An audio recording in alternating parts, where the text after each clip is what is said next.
दोस्तों, welcome to my channel doctor of medicine.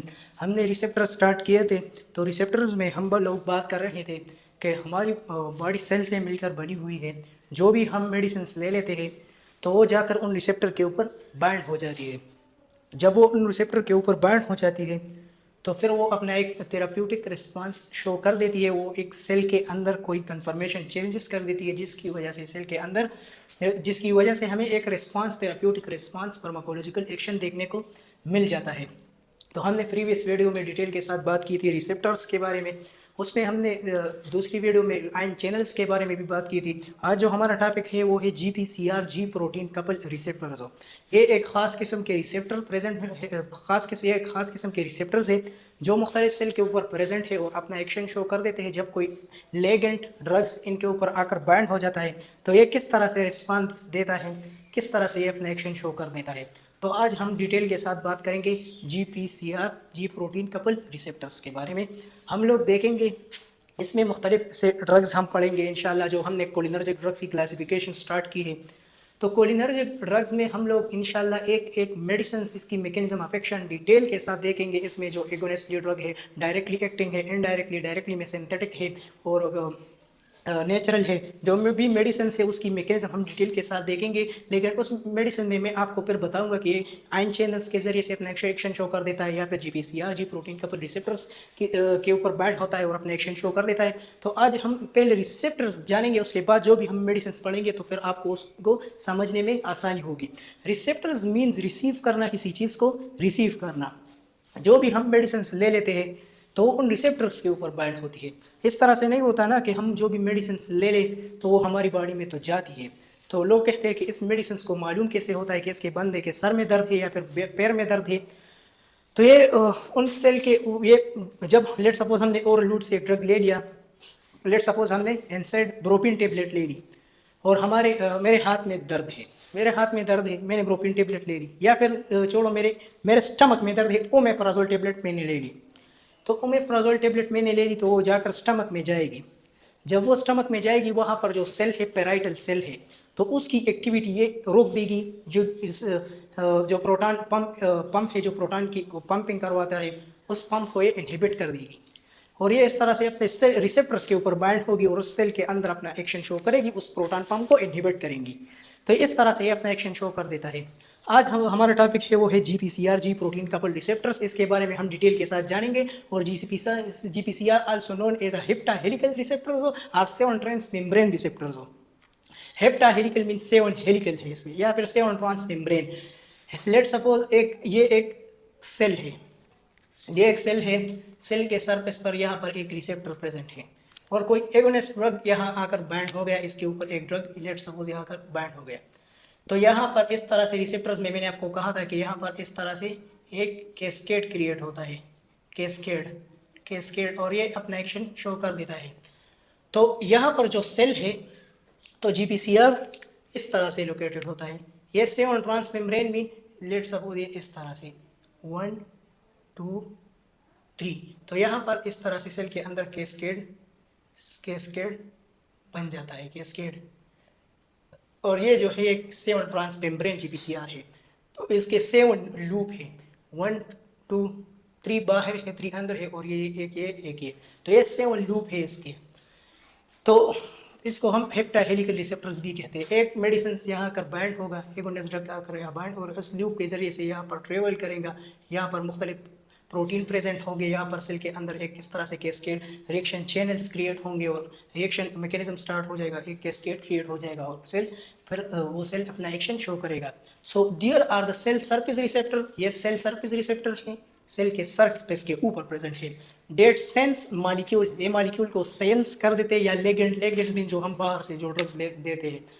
Outside the cell extracellular fluid, outside के cell के outside जो extracellular fluid है, and activate inside transduction pathway, और ये cell के अंदर एक ट्रांसडक्शन पाथवे क्रिएट करेंगे। इस तरह से ट्रांसडक्शन पाथवे क्रिएट करेंगे, जिसकी मैंने आपको बताया कैस्केड क्रिएट करेंगे। सिग्नल ट्रांसडक्शन मैंने अगर एक वीडियो बनाई हुई है, आप वहाँ देख सकते हैं। और अगर मैं इसकी मैकेनिज्म और एंड ड्यू रिस्पांस, और ये इस तरह से अपना रिस्पांस दे देता है। अगर मैं इसकी मैकेनिज्म की बात करूँ GPCR की, तो ड्रग एक एगोनिस्ट ड्रग मैंने ले लिया, वो रिसेप्टर के ऊपर बाइंड हो गया। तो वो क्या करेगा, वो करंट फ्लो थ्रू लूप, वो इस लूप के ज़रिए से इस तरह से फ्लो करेगा। 7 लूप है यहाँ, तो इनमें ये इस तरह से फ्लो करेगा। फिर ये एक्टिवेट करेगा जी प्रोटीन को। यहाँ पर इसके एंड पर यहाँ पर जी प्रोटीन लगा हुआ है, इसमें अल्फा बीटा गामा रिसेप्टर है, जिसको हम कंबाइनली जी प्रोटीन कहते हैं। तो वो इसको एक्टिव कर देगा। जब यह एक्टिव हो जाएगा तो यहाँ पर इसके साथ एक जीडीपी प्रेजेंट होता है, तो वो जीडीपी कन्वर्ट हो जाएगा जीटीपी में। जब जीटीपी में रिप्लेस हो जाएगा तो वहाँ पर ब्रेकडाउन होगी। यहाँ पर जो ट्राइमर्स है अल्फा बीटा गामा की जो ट्री मॉलिक्यूल है, तो ये डायमर्स में कन्वर्ट हो जाएगा। जब ये डायमर्स में कन्वर्ट हो जाएगा, ये आप लोग देख सकते हैं, ये 3 अल्फा बीटा गामा है, ये जीडीपी है। जीडीपी में गुआनिन डाइफॉस्फेट, एक होता है एटीपी ट्राइफॉस्फेट एटीपी, ये एक होता है ADP ATP diphosphate. Let suppose हम एक सब्सटेंस है, एक रिएक्टेंट है, उससे प्रोडक्ट बन रहा है। तो एक रिएक्टेंट है, बी से प्रोडक्ट बन रहा है, तो यहाँ पर जो एनर्जी यूज़ होती है वो एटीपी यूज़ होती है, तो वो इसमें इस तरह यूज़ होती है और वो एडीपी में कन्वर्ट हो जाता है, एक एटीपी इसमें यूज़ होता है। और ये रिएक्शन फिर जो हमें एक एटीपी देता है, तो वो फिर एडीपी एटीपी में कन्वर्ट हो जाएगा। यहाँ पर जो बात है वो है जीडीपी की, जी गुआनिल ट्राइफॉस्फेट। तो यहाँ पर जीडीपी के साथ एक एटीपी जब जुड़ जाता है, तो ये जीटीपी ट्राइफॉस्फेट में कन्वर्ट हो जाएगी, डाई से ट्राई और अल्फा में कन्वर्ट। तो यहाँ पर ये एक ब्रेक डाउन हो जाती है, ये यहाँ चला जाता है बीटा गामा, एक डाइमर्स बन जाता है बीटा गामा का। तो फिर ये अल्फा एंड जीटीपी जो गुआनिल ट्राइफॉस्फेट है, ये एक्टिवेट करेगा इफेक्टर एंजाइम को। जब भी हम जो मेडिसिन ले लेते हैं, तो वो जब इस तरह से एक पाथवे फॉलो करेगा, current flow through loop, activate G protein, GTP replace करेगा जीटीपी से, फिर डायमर्स कन्वर्ट हो जाएंगे। तो अगर कोई मेडिसिन ये पाथवे फॉलो करेगा कि उसके बाद ये इस तरह मेडिसिन फिर देखेगा कि ये उस पाथवे को फॉलो करता है या फिर इसको। जो भी मेडिसिन इस पाथवे को फॉलो करेगा, तो वो क्या करेगा, अल्फा एंड जीडीपी को, वो इफेक्टर एंजाइम को एक्टिवेट करेगा। और इफेक्टर एंजाइम भी पर 2 टाइप से, एक है एडिनाइल साइक्लेज है और दूसरा फास्फोलाइपेज सी है। जब एडिनाइल साइक्लेज सी एक्टिव हो जाएगा तो अलग एक्शन देखने को मिलेगा, फास्फोलाइपेज सी एक्टिवेट होगा तो अलग एक्शन देखने को मिलेगा। तो यहाँ पर लेट सपोज, और अगर डायमर्स ये एक्टिवेट हो गया, एक ड्रग इसको एक्टिवेट कर लेता है, तो यहाँ पर चैनल आयन चैनल रेगुलेट होंगे, आयन चैनल ओपन हो जाएंगे और अलग ही एक्शन देखने को मिलेगा। तो ये एक्शन की जो बात है वो हम आगे देखेंगे, वो आगे हम डिटेल के साथ देखेंगे। यहाँ तक कि जो सभी जो बातें थी ये इस जीपीसीआर में आती है, इसको हम कंबाइनली जी प्रोटीन कपल रिसेप्टर्स कहते हैं। तो ये एक सिंपल 2-3 इंट्रोडक्शन था जीपीसीआर का। और अगर मैं इसकी टाइप्स की बात करूँ तो इसमें जीएस है, GS mean adenyl cyclase activation, GS वो G protein, GS mean adenyl cyclase को एक्टिवेट करना, स्टिमुलेट करना जीएस से, और कैल्शियम चैनल की ओपनिंग करवाना। जी आई मीन्स एडिनाइल साइक्लेज की इनहिबिशन करवाना, आई मीन इनहिबिशन करवाना, कैल्शियम चैनल ओपनिंग करवाना, यहाँ पर कैल्शियम चैनल ओपनिंग, यहाँ पर पोटाशियम चैनल ओपनिंग करवाना, पोटाशियम चैनल। जी नॉट फिर एक्टिवेट करेगा, कैल्शियम चैनल इनहिबिशन करवाएगा, और जो जी क्यू फास्फोलाइपेज सी को एक्टिवेट करेगा, फास्फोलाइपेज सी इस एंजाइम को एक्टिवेट करेगा। और जीपीसीआर फर्दर अपने एक्शन फॉर 3 पाथवे से शो कर देता है। इसमें नंबर 1 है CMP केम पाथवे, जिसको हम साइक्लिक एमपी भी कहते हैं एंड एडिनाइल साइक्लेज भी कहते हैं। दूसरा है IP3 डेक पाथवे है, जिसको हम फास्फोलाइपेज और चैनल रेगुलेशन है। इसके बारे में हम एक वीडियो 4-5 मिनट की बनाएंगे, CMP केम पाथवे में, IP3 डेक पाथवे और चैनल रेगुलेशन। तो यहाँ तक जो बातें थी वो इम्पोर्टेंट थी यहाँ तक। इसके आगे जो भी एंजाइम एक्टिवेट होगा वो हम इसमें स्टडी करेंगे डिटेल के साथ। पाथवे को अगर कोई मेडिसिन है वो इस पाथवे को एक्टिवेट करता है तो क्या होगा, इसको करता है तो किस तरह से चेंजेस देखने को मिलेगी, अगर इसको करवाता है तो किस तरह से चेंजेस मिलेगी। केम पाथवे फिर वीडियो में हम नेक्स्ट वीडियो में बात करेंगे IP3 डेक पाथवे, फिर चैनल रेगुलेशन। सो जीपीसीआर कंप्लीट हो जाएगा, फिर हम डायरेक्टली कोलिनर्जिक ड्रग स्टार्ट करेंगे, बीटा निकोल, फाइलोकार्पिन, एसिटाइल कोलिन भी हम देखेंगे जो कि एक नेचुरल न्यूरोट्रांसमीटर है। सो डिटेल के साथ मेडिकेशन के बारे में फिर हम बात करेंगे, तो फिर हम इजीली हमको समझ आएगा, हम इजीली अंडरस्टैंड करेंगे उन टॉपिक को, उन मैकेनिज्म को फर्दर अच्छी तरह हम लोग समझेंगे। सो फिर मैं आपको बताऊंगा कि ये मेडिसिन ज़्यादा है कि ये कौन सा रिसेप्टर के ऊपर बाइंड होता है, जीपीसीआर को एक्टिवेट करता है, जीपीसीआर को बाइंड होता है, या फिर आयन चैनल्स, या फिर IP3 डेक पाथवे को फॉलो कर रहा है, फिर जीपीसीआर में IP3 डेक पाथवे को फॉलो कर रहा है, केम पाथवे को फॉलो कर रहा है, चैनल रेगुलेशन करवाता है, कौन से पाथवे फिर फर्दर ये फॉलो करता है। तो आज केम पाथवे एक्टिवेट होता है बाय जीएस से, GI जो जी एक्टिवेटेड बाय GS से एक्टिवेट होता है केम पाथवे, और GI से इनहिबिट होता है। I mean stimulate, I mean S mean stimulate, I mean inhibit, इससे भी आप लोग याद कर सकते हैं। सो ये केम पाथवे जो है एडिनाइल साइक्लेज, जो हम मेडिसिन ले लेते हैं जब वो एडिनाइल साइक्लेज को अगर एक्टिव करवाते हैं, जो कि इफेक्टर एंजाइम है, जो प्रीवियस वीडियो में मैंने आपको बताया था, जब एडिनाइल साइक्लेज एक्टिव होता है तो इस पाथवे को फॉलो, इस पाथवे को एक्टिवेट करता है केम पाथवे को adenylyl साइक्लेज। So activated by GS adenylyl cyclase को एक्टिव करवाता है, inhibited by GI adenylyl cyclase को इनहिबिट करवाता है। So after activation of GI adenylyl साइक्लेज की जब एक्टिवेशन हो जाती है, जो हम मेडिसिन ले लेते हैं वो सेल के अंदर डिफ्यूज हो जाता है बाय जीपीसीआर।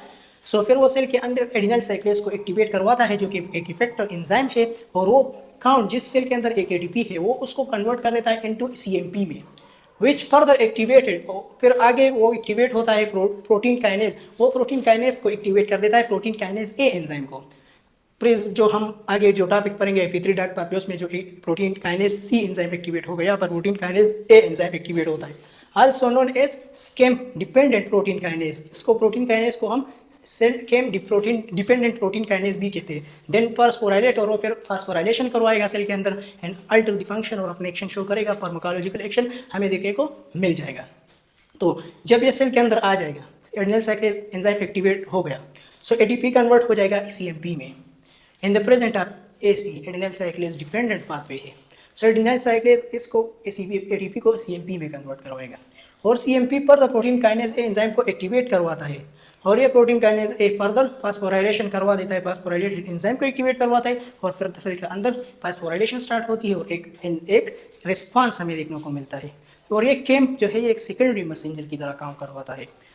सो जीपीसीआर में हमने बात की, यहाँ पर सेकेंडरी मैसेंजर की भी बात आ गई है। एक एमसीक्यूज भी बन सकता है कि केम पाथवे एक सेकेंडरी मैकेनिज्म को फॉलो करवा रहा है, सेकेंडरी मैसेंजर की तरह एक्ट करता है, तो ये केम पाथवे एज सेकेंडरी मैसेंजर की तरह वर्क करता है। अगर हम इसकी फंक्शन की बात करें तो इंक्रीज कार्डियक कंट्रेक्टिलिटी को इंक्रीज करवाता है, रिलैक्सेशन स्मूथ मसल की रिलैक्सेशन करवाता है, रिलीज हार्मोन्स की रिलीजिंग करवाता है, ग्लाइकोजिनोलाइसिस और लाइफोलाइसिस करवाता है, इफेक्टिव डाइजेशन। अगर मैं इसकी एक नेमोनिक आपको दिखाऊँ तो आपको इजीली याद हो जाएगा। Last function, last L mean liver में अपना एक्शन शो करता है, एस मीन स्मूथ मसल में, और एस मीन स्मूथ मसल, ए मिस हो गया, और ए में एडिपोज टिश्यू में, एडिपोज जो टिश्यू है तो इसमें एक्शन शो कर देता है। एच मीन्स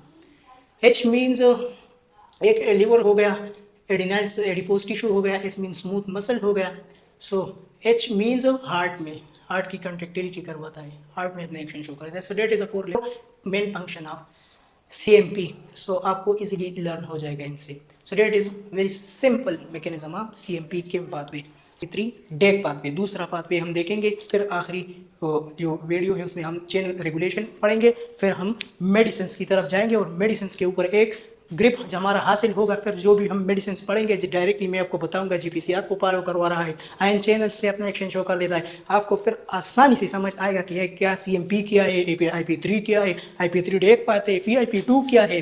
फिर मैं आपको ये बेस है, यहाँ से अगर आपका बेस कंप्लीटली आपका कंसेप्ट क्लियर हो गया तो फिर आपको आगे आसानी होगी। सो आज जो हमारा IP3 डेक पाथवे के बारे में जो बात करेंगे, सो IP3 डेक जो कि एक्टिव होता है बाय GQ से, हमने बात की थी GQ, GI, GS, G0, तो ये एक्टिवेट होता है GQ से। तो जो GQ अल्फा GTP जो रह गया है ना एक साइड, फिर एडिनाइल साइक्लेज ये फास्फोलाइपेज को एक्टिवेट करवा रहा था, फिर केम पाथवे को एडिनाइल साइक्लेज एक्टिव करवा रहा था, और ये फास्फोलाइपेज सी एंजाइम एक्टिवेट करवा रहा है।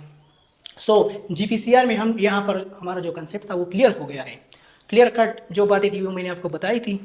GQ अल्फा GTP ये एक्टिवेट करवा देता है फास्फोलाइपेज सी को।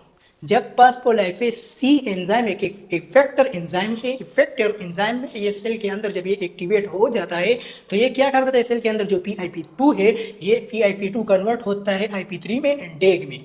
IP3 जो कि एक सेकेंडरी मैसेंजर है, और ये आगे फिर प्रोटीन काइनेज सी एंजाइम को एक्टिवेट करेगा। फिर आगे ये प्रोटीन फिर आगे क्या होगा, इसके पाथवे से आगे क्या होगा कि protein kinase C protein kinase active होगा, एक्टिव हो जाएगा, एक्टिवेट हो जाएगा। फिर आगे फास्फोराइलेशन होगी, फास्फोराइलेशन हो जाएगी, फास्फोराइलेटेड एंजाइम एक्टिवेट हो जाएगी, और फिर आगे इफेक्ट रिस्पांस हमें देखने को मिल जाएगा। So that is a pathway, phosphorylase enzyme activate हो गया। यहाँ पर जो IP2 थी वो कन्वर्ट हो गई IP3 एंड एग में। IP3 जो कि एक सेकेंडरी मैसेंजर है, और सेकेंडरी मैसेंजर कौन था, वो था CMP कैंप, और यहाँ पर जो सेकेंडरी मैसेंजर है वो है IP3। सो फिर ये प्रोटीन काइनेज C एक्टिवेट हो गया, फास्फोराइलेशन हो गई, इफेक्ट हमें देखने को मिल गया। अब हम देखते हैं कि PIP3 क्या है, तो ये है फास्फोटाइडाइनएसिटोल 4,5 बाइफास्फेट है, और IP3 क्या है, एनेसिटोल 1,4,5 ट्राइफास्फेट है। IP3 मीन P3 इन नंबर है, सो 1,4,5 ट्राइफास्फेट हो गया, सही है। और डेग जो है डाइएसाइल ग्लिसरॉल है।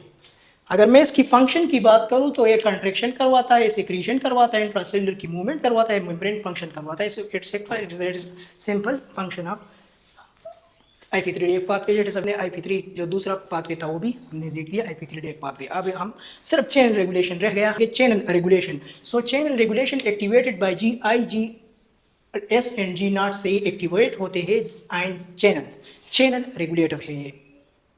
सो लेट सपोज ये एक सेल है, ये एक सेल है, और सेल के सरफेस पर ये एक रिसेप्टर है, सेल सरफेस रिसेप्टर है। एक ड्रग आकर बाइंड हो गया यहाँ पर। सो सेल का इस तरह से लेट सपोज एक लेयर ये है, ये रहा, एक सेल है, मेम्ब्रेन है, तो इस तरह से लिपिड बाइलेयर होते हैं, लिपिड बाइलेयर, और यहाँ पर एक चैनल हो गया, इस तरह से एक चैनल है जो कि क्लोज है, इस तरह से। यहाँ पर लिपिड बाइलेयर मेम्ब्रेन, यहाँ पर इस तरह से। सो ये आप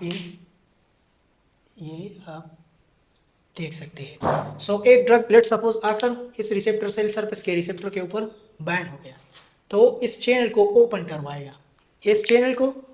करवाएगा, आप लोग देख सकते हैं ये क्लोज है, और यहाँ देखिए तो ये ओपन है। तो बाहर जो आयंस है वो अंदर आना स्टार्ट हो जाएंगे। फिर सेल को अपने आप को होम्योस्टेस भी करवाना है, तो सेल के सर के अंदर जो आयंस हो गए वो बाहर जाएंगे।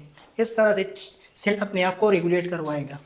सो इस तरह से जो चेंजेस होती है तो हमें एक रिस्पांस देखने को मिलता है, जो कि एक फार्माकोलॉजिकल एक्शन हमें देखने को मिलता है, जो कि हम उसके लिए ही ये सारा प्रोसेस स्टडी कर रहे हैं कि कौन सा रिस्पांस हमें देखने को मिलता है और क्या क्या देखने को मिलता है और किस तरह से देखने, तो इसलिए हम एक स्टडी कर रहे हैं, पूरा माजरा इसलिए है। So chain regulation activate by GS activate, और GS कौन सा एंजाइम एक्टिवेट करवा रहा था, एडिनाइल साइक्लेज भी एक्टिवेट करवा रहा था, जो कि फर्दर कौन सा पाथवे, केम पाथवे। GI इनहिबिट करवा रहा था इसे, G0, और GS कौन से चेन आयंस को की चैनल्स को ओपन करवा रहा था, कैल्शियम की। So and does not need secondary messenger, और इसके लिए कोई सेकेंडरी मैसेंजर मैंडेटरी नहीं होता, इसके लिए कोई सेकेंडरी मैसेंजर नहीं है, बस डायरेक्टली चैनल ओपन हो गया, सेल के अंदर आयंस चले गए, रिस्पांस देखने को मिल गया। That is a very simple.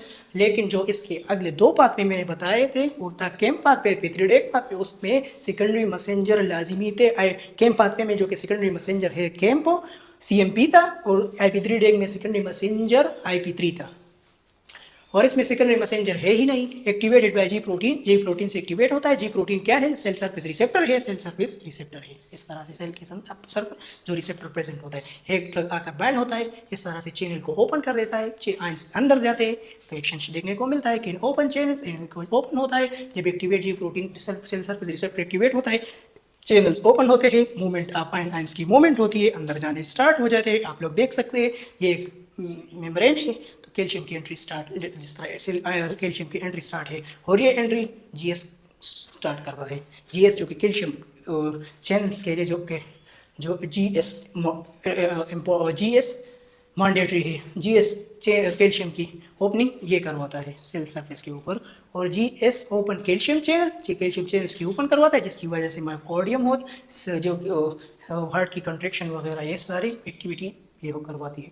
GI G0 है वो कौन सा, वो के पोटाशियम चैनल्स ओपन करवाते हैं इन हार्ट में, सही है, हार्ट में कौन से GI and G0 calcium potassium, और GS कैल्शियम ये चैनल्स ओपन करवाता है।